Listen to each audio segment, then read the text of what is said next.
I heard them through the wall, just after midnight. The corridor outside my hotel suite was still, too still, the kind of quiet that anxiety turns deafening. My hands were cold, not just cold, but that creeping kind of chill that finds its way under your fingernails and coils around your ribs. I wasn't trying to listen. I just leaned my head against the wall, trying to catch my breath. Then I heard it, my name. Make sure the wine hits his suit. Not obvious, just enough to shake him. A laugh followed. Low, arrogant. Lose the rings if you have to. The guy's a joke. He doesn't deserve her. Then silence. At first, I thought I imagined it, until I recognized the next voice, my best man. Relax. I've been working on her for months. She's already halfway out the door. More laughter. This time, colder, crueler. I didn't move. I didn't speak. I just stood there, frozen in place, listening as something inside me stopped. Not my heart. That would have been too clean. No, it was more like the part of me that still believed in people snapped quietly. Morning came. I hadn't slept. Gray light bled to the curtains while I sat on the edge of the bed, still in the same clothes from the night before.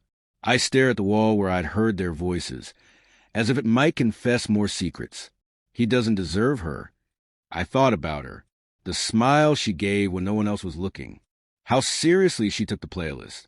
The way she corrected people who called me the groom, like the word meant something sacred. And him, my so-called best friend since college. The same man who toasted to my happiness, who once said I was lucky she saw through my flaws. Maybe he planted those doubts himself. At breakfast, he acted like nothing had happened, slapped my back like we were still brothers. Big day, man. You ready? I looked him dead in the eyes. No flicker. No guilt. Of course not. He didn't know I'd heard everything. He didn't know I was already rewriting the story. First, I called the hotel concierge. Told him I'd lost something valuable. Not a lie. They agreed to review the hallway audio. Then, while she was in the shower, I checked her phone. Too clean. Too perfect. So I dug deeper. Cloud backups don't lie. Deleted threads, late-night texts, her smiling in a photo he took. I wasn't in it. The timestamps lined up with every time she said she was with her sister. Every long weekend she claimed was for her peace of mind. Turns out, she'd found her peace in his bed, and I'd been standing outside, smiling like a fool. I played the part for the rest of the day. Took photos. Practiced my vows. Smiled like I hadn't already buried the truth under my skin. I wasn't going to explode. Not yet. Anger is loud. Revenge whispers. By evening, I had everything. The concierge handed me a USB with the audio. Their voices crystal clear. I printed the messages. Every lie. Every empty promise. Then I walked into her dressing room. She turned radiant, genuinely surprised to see me. "You're not supposed to see me yet," she said, laughing nervously. "You look stunning," I told her. I handed her an envelope, sealed with the same ribbon she'd chosen for the invitations. She opened it. Her eyes scanned the text, the photos. Her lips parted, but nothing came out. Her hands trembled. Still, I said nothing, just turned and left. The ceremony was set for 7. Guests filled the hall beneath chandeliers and floral arches. The violinist played something soft, almost mournful.